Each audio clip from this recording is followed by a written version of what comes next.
of snow environment. We loved the movie The Thing, so Paul had this idea of Alaska, which again was also embedded in the last movie. We shot in Tokyo. We sent a small unit over there to get some background plates. We shot on Hollywood Boulevard. We shot in Long Beach. We shot around where the Hollywood sign is. When I was writing the screenplay, there were all these big forest fires raging on the outskirts of LA. Even with all of our modern technology, it still takes weeks and weeks to get these forest fires under control. And it started me thinking, what would happen in the world of Resident Evil, where there are no human beings left to fight these natural occurrences? And obviously the answer is, these fires are going to sweep down off the hillsides and they're going to go straight through LA.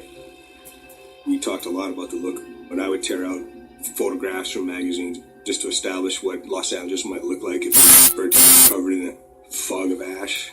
That's the Hollywood that we portray in this movie. It's kind of a burning city, which I thought was very fresh imagery for Resident Evil. It's actually a cold, sort of colorless look. For 80% of the movie, we're actually based in Toronto. They had very good stage space. And also they had some amazing locations. He's very impressed by geography and architecture. So we were obviously going to go to Tokyo. That was embedded in the end of the last film. We recreated a very famous intersection, Shibuya, parking lot, with a green screen all around us.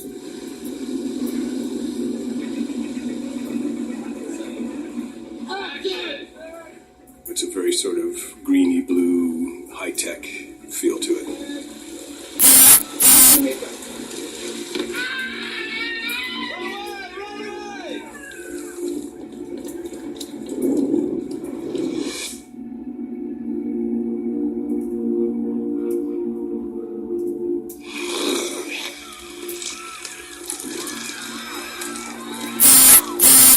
There are a lot of urban environment areas that are playing for Los Angeles that work very well here in Toronto, and we're being given permission to do it. The magnitude of some of our sets sort of really give in to that sort of corporation that's looming over the world. We've actually shot a number of sequences at various University of Toronto buildings because they're just so architecturally amazing. And the whole opening Umbrella Corporation in Tokyo sequence was done at the Dan Pharmaceutical Building at the University of Toronto. It was just this astonishing interior space.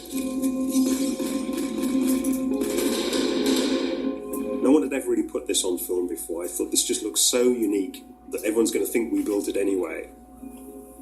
There was a derelict roller skating rink that was supposed to be renovated, but the project was abandoned.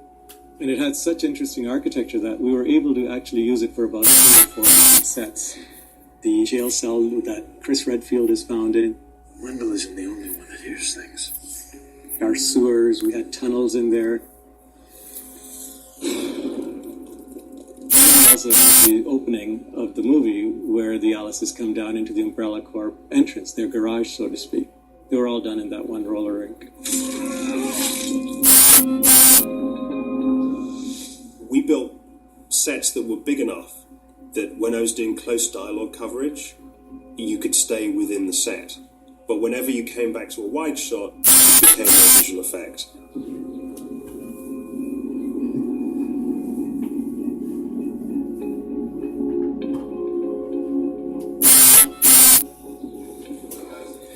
Walk to the end, that tiny little red mark is your mark.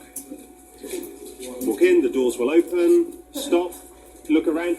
To your left here, in this green bay here, is a V-22. Right. And then the green bay beyond, there's one, another 3 beyond that. So there's 5 in total, which is pretty impressive.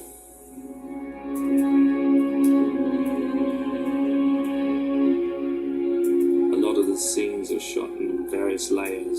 So you have backgrounds, foregrounds, green screen. Probably a good 50% of the movie is shot, on green screen. Did a lot of set extensions where, we would build just a portion of the set and the rest would be put in later using CGI. I knew it! The roof of the prison, for example, that was entirely built on stage. There's only a small portion of that. I think it's one of the strengths of the game franchise is that the undead have evolved. So even when you're in a big space, your enemy has become even faster. The undeads are out there and they are coming and they are faster than before, they are stronger than before. Undeads with heads that open up and mandibles that come out, dogs with heads that flower open. We have burrowing zombies, we have water zombies. The undead do evolve, and they do become fresh and more interesting and more exciting each time around.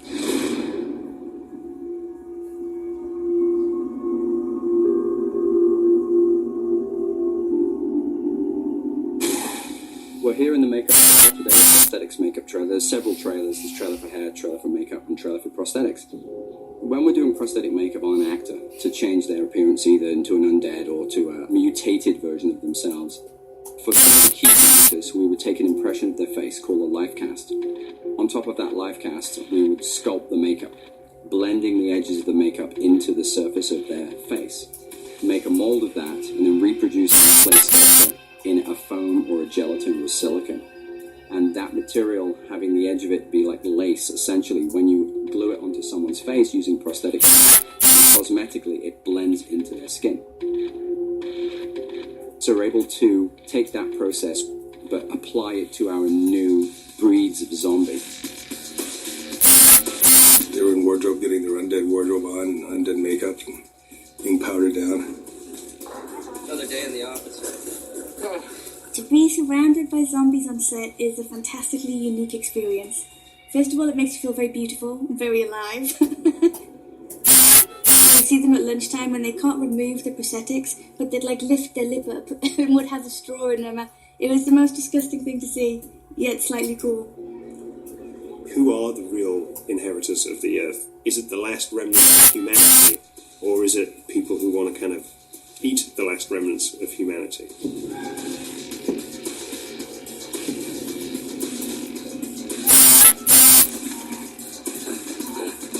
I think at any one time, probably the most undead we had in any scene was about 100. Oh yeah! There's some scenes where there's tens of thousands of undead, and we didn't have that many. We had a core group, and then we would basically do tiles. Pilings, where you may want 300 undead in the shot. So you take the 100 and you have them on the right of the screen. Then you keep the camera locked off, you move that same 100 into the middle of the screen, then you put them on the left-hand side of the screen, and then you kind of stitch them all together in the computer, and you have 300.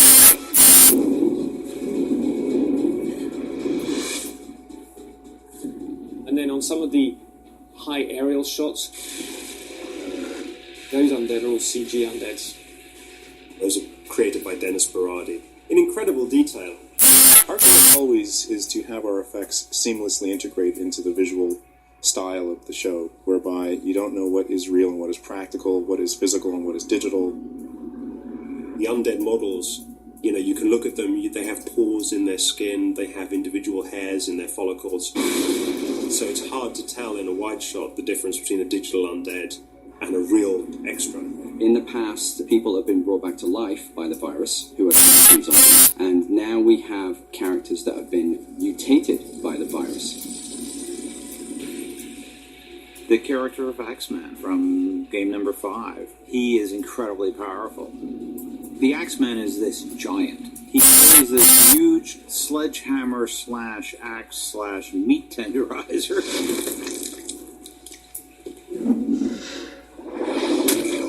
Axeman is apparently he's like 9 feet tall. I don't know where they found that guy, but he's huge. He makes me look like a midget. He's very intimidating, and that's what he's supposed to be.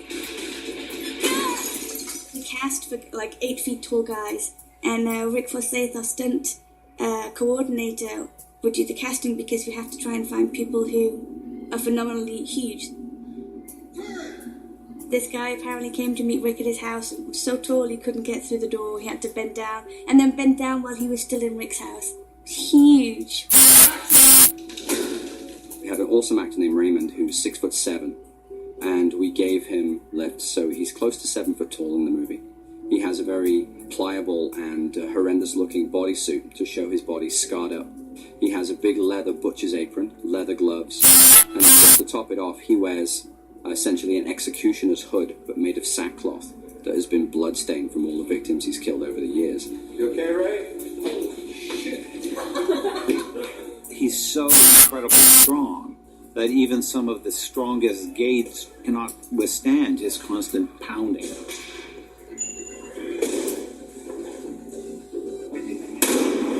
In essence, nobody's safe anymore behind locked doors. This essentially is a prop we've created for the burrowing zombies, and this is called the mandible. We have several of these for the movie. They're made in silicon. We've created this from a sculpture. We've used dental acrylic for the actual teeth, and the silicon itself is very pliable and very posable. So we essentially created these as dead versions within the movie, but they're also going to be used as lighting reference for the CG guys. So they will create a three-dimensional version of it within the computer world. Dogs have always been a key part of the Resident Evil films and of the games. But to be honest, I was dreading having to put the dogs in another movie. Because at this point, having dealt with them in 3 movies already, I was really at a loss as to what can I do with these dogs to make them different and fresh. The undead dogs. This is the 4th time we've seen them in a movie. And this is the worst we've seen them in the movie because it is 4 years after the original T-virus epidemic. So they are pretty horrendous at this point. I was really helped out by Resident Evil 5, the game, because actually when I was playing the game, I saw the dogs again, and I'm like, oh, these things again.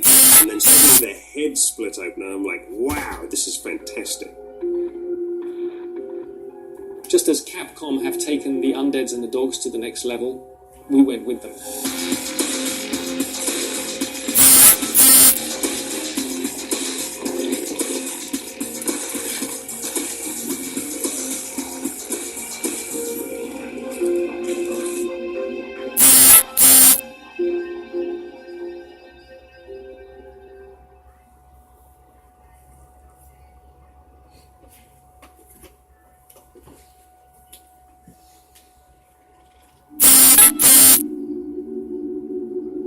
I've always felt that the movies should be infused with the visual language of the video games. What the game looks like, what it moves like, what it feels like. I've tried to recreate that as much as possible.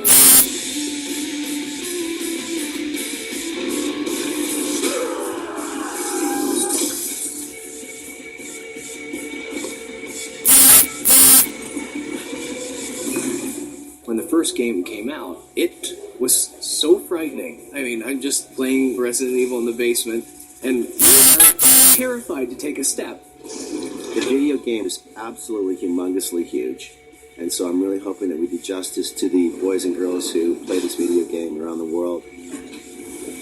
Games are really, really important, and they've always been a consideration for Paul. He's always been very interested in what the gamers have to say and how they think. I have a very close relationship with Capcom, which are the creators of the video game.